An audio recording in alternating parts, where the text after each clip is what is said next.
Tonight we begin chapter 33, delving into levels of God's reality, how he's interfaced with creation, and which is going to bring me to a deep joy. Hope you enjoy. Share, subscribe, drop a like. Okay. All right, so we are starting a new chapter, which is always very, very exciting. Of course, we were in a very exciting chapter, and chapter 32 has so much in it, so much material to think about and process and digest and think again and look at yourself. So hopefully some of that good stuff happened over the week. I don't know if anyone wants to share any personal reflections they had this week from chapter 32. Okay, well, hopefully you had or are having, or this is stirring in your mind, because definitely the whole point of Tanya is personal application. The author of the Tanya, the Alter Rebbe, did not write Tanya as a book of philosophy, theology. Tanya is written as our roadmap to personal work. So hopefully it's happening. I'm sure it is. Now we're starting chapter 33.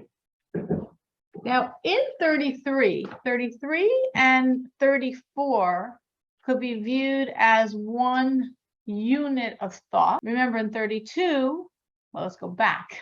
Let's go even back of that to understand. We had the first 17 chapters of Tanya. There's a foundational approach of the Alter Rebbe to personal work. Infuse your mind with godliness. That will then be able to harness your heart and elicit emotions for God. And when you have those emotions, then your body will follow suit. The mind of godliness can control the heart, and you can have an emotional response. And then you will lead a godly life. Because just from our mind alone, what's in my mind doesn't change my reality. It's in my mind. It's cerebral. It's remote. It's detached. If it's in my heart and I'm feeling it, then I act differently. But how to get my heart to feel these things?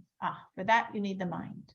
So this is a foundational approach of the Alter Rebbe. This is a foundational approach of Tanya. Infuse your mind with godliness to be able to channel your heart and have a strong emotional response. And then through that emotional response, naturally, easy maybe is a wrong word for it, but that's the word we use in the verse, naturally lead a very godly life. That was the first 17 chapters. And then 18 to 25 was another way of creating that relationship of really feeling this intense godly energy. And then 26, 27, and 28 was don't be sad. And then 29 and 30 was remove that apathy from inside of you. And we had their 3 strategies, and they were pretty harsh, pretty tough strategies to break and smash that grip of evil that was making me feel I don't care. And we did it. We succeeded. We care. But because those strategies were so tough and rough, we started feeling bad about ourselves. We started feeling sad again. We started feeling depressed. And for that, we had chapter 31 that brought us from that sadness to that, if you remember the term mariras, that like godly version of that feeling, to joy. And then a higher joy, and then a higher joy, and then a higher joy. And now we're really continuing that theme of joy, meaning we took a parenthetical break. Chapter 32 is talking about loving people. But that we said was, if you remember, inserted, like sliced into the Tanya. The second version, the first version of the Tanya didn't exist. It was cut into the second in chapter 32, because 32 is heart. Lev is the numerical value of heart. And this is the heart of Tanya, loving other Jews. Loving Jews is a tremendous expression of my love for God. And it very neatly follows chapter 31, because the work we did in 31, we really need for 32 as well. That disassociation of self from godly self, animal self, body self. We need all that to really love other Jews in chapter 32. Why am I giving this crash course? Because I want you to understand where chapter 33 is coming from. So chapter 33, just envision it, really originally followed chapter 31. So in chapter 31, we started chapter 31 feeling really bad because we listened to the Alter Rebbe. We did the work to destroy that apathy, I don't care, shut down, indifferent, whatever state. And it worked. And we feel like sad. We feel depressed. We feel upset about ourselves, with ourselves. So the Alter Rebbe said, no. Now we're going to do a mop-up job. And he moved us to joy. And by the end of chapter 31, we had climbed 4 rungs of joy. And now in chapter 33, pretend 32 wasn't there, we're going to delve on a deeper level in this concept of joy. So that's how chapter 3, that's how chapter 33 fits in this whole thematic perspective of Tanya. So chapter 33. Now, additional to those 4 levels of joy that we had in chapter 31, if you remember, we're freeing our soul, we're bringing her higher than her source. And this is really the whole reason for me coming so low, the fulfillment of the purpose, the heightening of the soul beyond where she was, and even more, the enormous gain, the enormous growth, the fulfillment of purpose of my body, of my animal nature.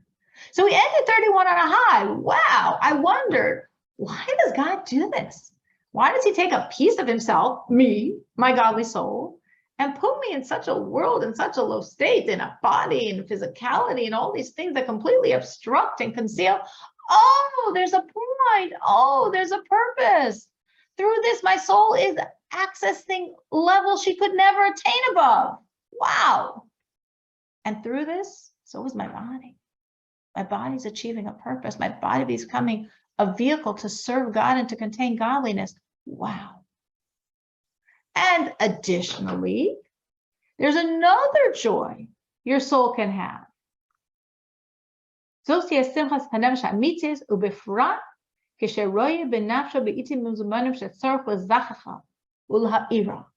something else you could think about to create tremendous joy for your soul. And the Rebbe says, and especially when you see you need it, use it. Meaning, if you're down. Now, of course, you should never be down. You should always be up. You should always feeling God presence, and you feel God presence and it feels great. But we happen to be human. So sometimes we might need a little extra boost. So the Rebbe says, if you need a little extra boost, you want to illuminate your soul with this joy, with this gladness of the heart. So now the Rebbe says you should do a lot of heavy-duty work of thought. Very interesting. Of course, nowadays, if your friend is down, you might offer her a chocolate bar. Or let's go shopping, or let's go for a latte, or the Alter Rebbe says, oh, you're down, let's think. Because we don't want these Band-Aids that do or don't work, but do or don't, they're a Band-Aid. We want something that really on the inside is going to change you. And what really on the inside changes you is what's going on in your mind. And that's why, just as if you were trying to heal yourself in therapy or your own work, what you want to do is rewire your thinking. It all starts from the mind. So the same way any inner healing in this is going to connect to the thoughts of the mind, so too, if you really want to feel a joy, not a transient joy, not a joy that covered over something, but you really want to feel a joy, Alter Rebbe says, we have to really go deep in our minds. Now, again, we are taking a massive leap in chapter 33, much more deep in thought than we've experienced until now in Tanya. The Alter Rebbe is a master teacher. He's been leading us step by step by step by step. And we had lots of joy in chapter 31, and it worked, and it was great, and it was an amazing chapter, actually. And it was like these existential questions we were dealing with. What is the purpose of my existence? Why is God doing this? So there was a tremendous joy in saying, that's why. But the Rebbe says, now I want you to go much deeper, much deeper. So what are we deeply delving in? For one goal, to create joy. But I have to do it through my mind, because then it's real, then it's lasting, then it's me. So Ya'amik machshavto, delve with your mind, v'yitzayir b'sichlo uvinaso, and envision in your intellect. Envision this. What are you envisioning? You're envisioning God. You're envisioning God's oneness, God's absolute oneness, which of course is a theme we've discussed many times recently over the past chapters. Chapter 22, 21, 22, 23 of Tanya, we kept discussing it. So hopefully some of us remember. The Rebbe says, envision it. It's interesting because we could think of imagination, whatever, it's what children have, or if you're spacing out, it doesn't seem like a positive per se tool. But in Hasidic thought, we view a good imagination as potentially, if you use it to imagine the right things, a very powerful tool. Because here we want you to envision God and God's workings. We don't mean make up some fantasy concoction in your brain. We have information, but envision that, get into it, think about it, feel yourself immersed in that. It takes a very powerful imagination, a very powerful ability to construct something in your mind that you can really, really get into that vision, because the more you get into it, the more it's real. The more it's going to change you and bring you to this absolute joy. So if you're ever told you have a wild imagination, great, use it. Have fantastic imagination, awesome. Use it. Use it to imagine, as we explain in Hasidic thought, godliness. It should be that real. So what are you envisioning? You're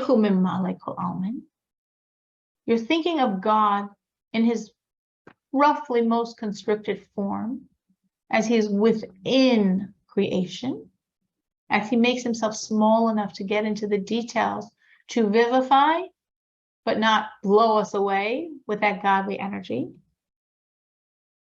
The lower worlds, our physical reality, and all the spiritual worlds. And obviously in the spiritual world, there's more and more of that energy. They can handle more and more, but it's still, even in the spiritual world, a very constricted energy when we're talking about God's energy. And now we're alluding to, we don't even say it clearly, even this world has, or is full of the kavod, the honor of God, which is a reference to a higher level of godliness, what we call soivev. Soivev means to encompass. The two foundational godlinesses that we speak of in Kabbalistic and Hasidic thought is mimale, the godliness within, and soivev, the godliness that surrounds. Now, those are terms. No godliness is surrounding.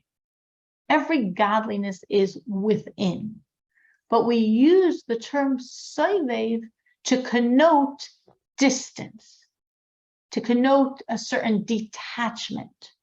So as creation works, as the functioning repertoire of creation, is that we have concurrently two levels of godly energy that are constantly vivifying everything.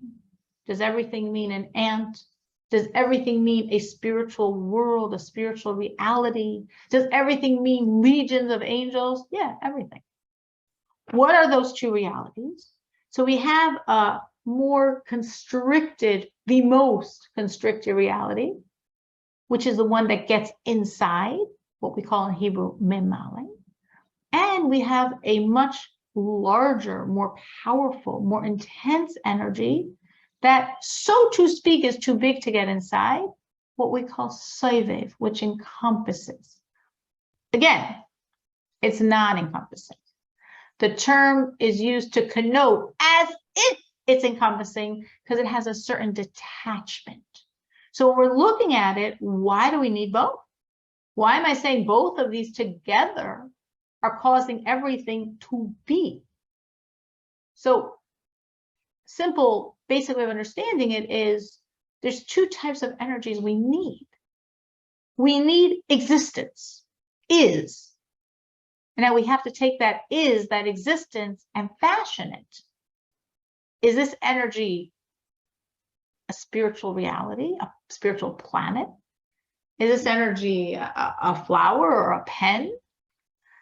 Is this energy an angel or a godly soul or a human body? So on the level of is, existence, it's all the same. The highest realities of which we don't talk about in Tanya and the pen have the exact same soivev, encompassing, too powerful to get into the details, but create is existence. And then we have, like, now we're not using the scalpel, now we're using a very fine little pen. And we have the fine etching tool, where then on every level, the energy is as per the capacity of the recipient to absorb it. So if on the highest spiritual realities, it's far larger, more powerful than in my pen. But there is that energy in my pen because it's a pen and it's a blue pen and it has a silvery thing here and it goes like this and it still writes, and all of those things are memale. But that it is soivev, is the encompassing. And similarly with the highest spiritual reality, we'll call it in our lexicon the planet Atzilus, the world of being, the world closest to God within what we generally talk about in Tanya. It is soivev, just like my pen. Same energy, just like my pen. That it's a spiritual reality so intense, it's higher than a heaven, than a Gan Eden abode, that only the greatest souls and greatest angels could be there. That's the details. That's the inner energy. That's Mimali. So why did I talk a bit about this? Because you're supposed to envision it. The Alter Rebbe says it's not enough just to be aware. He wants you to get within this idea. Use your imagination to envision. And again, your vision might not be the reality, but you know what you're talking about now. Envision God in this most constricted form that he's fashioning the details constantly, every second, from anew, of everything. Envision that energy that's too big for that. That if it got so within that we felt it so intimately, we would cease to exist. But because of it, we do exist. So that's been Male and Soivev, the within and the encompassing. Any questions on any of that? Because I just put out a lot. Okay, so now the Rebbe wants us to go higher. We said we're going to get deep here. And once you progress, the most constricted, then that much bigger. Those are the two energies we generally talk about in Tanya. The kule kaima kilo chashiv mamish. And now go even deeper. Go to that level where it's all like nothing. Meaning, this again is a very big topic, but just to sort of try to say it briefly. On a God's working reality, creation is very impactful. We, the Jewish people, extremely make a difference. I do something good, I do a mitzvah, I do a good deed, I study, I say a psalm, I pray. God is elevated. He truly is. I do something wrong, God is affected. He's, so to speak, pulled down. He truly is. So the worlds or most specifically the Jewish people, really make a very big difference to God's reality. Every single moment, as we do this, then we do this, and we do this, then we do this. But then there's a level of God higher than all that. And on that level of reality, it's like none of it's relevant. The fact that you're pulling the strings is on a certain level of God. But there's another level that God holds himself higher than your ability to, be the puppeteer. And obviously we need both. And in Kabbalistic thought, we call this das Elyon and das Tachton, meaning two levels of God reality. On the lower level of God reality, our good helps and changes and affects God. And our bad harms God. And it does. And if it didn't, what we did would be in essence meaningless. Meaning if it's all a game, it's all like a scorecard, but there's no truth that what I'm doing really makes a difference, ultimately it's not very meaningful. What we do is very meaningful. It truly is affecting God and the world and redemption and Mashiach. It's truly doing all that. We are really huge. Everyone here, myself included, however much we know and however much we believe and however much we study, we are still far bigger than we get. Our imaginations aren't good enough. We don't get how big we are. Every single one of us. Every single one of us. Because we really affect God. Argument, pull down. We really do it. Second by second. But if that was the whole story and the story ended at that point, it would be like, that's weird. God is so small that I pull his strings? And he's God? I mean, I know he's God. And I know he set the system this way. And I know he gave me a tremendous amount of power. He really trusts me. He made himself very vulnerable to me. But it can't be that just what man does, that. So the truth is no, because there's a piece of God that's separate from this whole thing. That's separate from our whole work and positives and negatives and ups and downs. And that is called in Kabbalistic and Hasidic thought, das Elyon, the supernal awareness of God, the higher level awareness. And on that level, none of it makes a difference. Not you're good, not you're bad. He's so big and you're so small. You, me, creation is so small. It's all meaningless.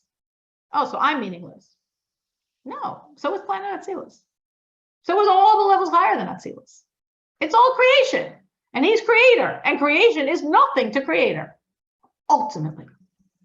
Now, caveat and all that, which I'm not going to really get into deeply here, but just that you shouldn't walk away thinking that, there's a Hasidic discourse of the Lubavitcher Rebbe, actually a very famous one, on a verse, Lo tiem shakel v'akar ba'artzecha, should not be anyone barren or any stillborns in your land, in which the beginning of that discourse, Lubavitcher Rebbe sort of analyzes what I just said with a lot more detail, a lot more proof text, a lot more depth, and then clarifies that there's that level where you matter. There's that level where you're meaningless. And then when we get to God's very essence and being, you matter. So it's almost like God and his energy. And when his energy comes really down, we totally affect it. We totally pull the strings. But if we get much higher in his energy, what we're doing is meaningless. But if we get to him, we're the most meaningful thing there is. Every single Jew. As the Baal Shem Tov says, it's true. Each one of us is the only child. As if parents waited their whole life, and at the end of their life, they finally had a child. That's every single Jew to God. not to this lower level of energy, not to this higher level of energy, to God, bigger than any of that.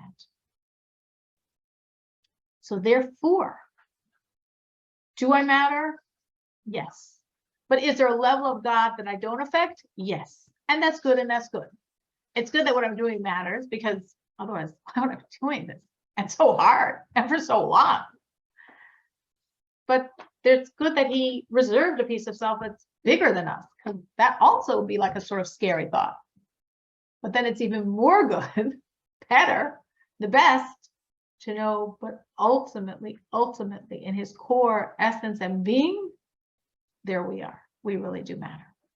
So that level, everything I just said again, gave you information because you're supposed to envision. You're supposed to delve into these thoughts. They're supposed to become real to you, because we want a response. Remember, the response we want is joy. And to have that joy, you have to really, this has to be real. You have to really invest your imagination, your thoughts in these concepts. So that was level 3. 1, again, was God in this most constricted little box within, that etching tool. Then God encompassing, again, meaning not really around, but giving existence.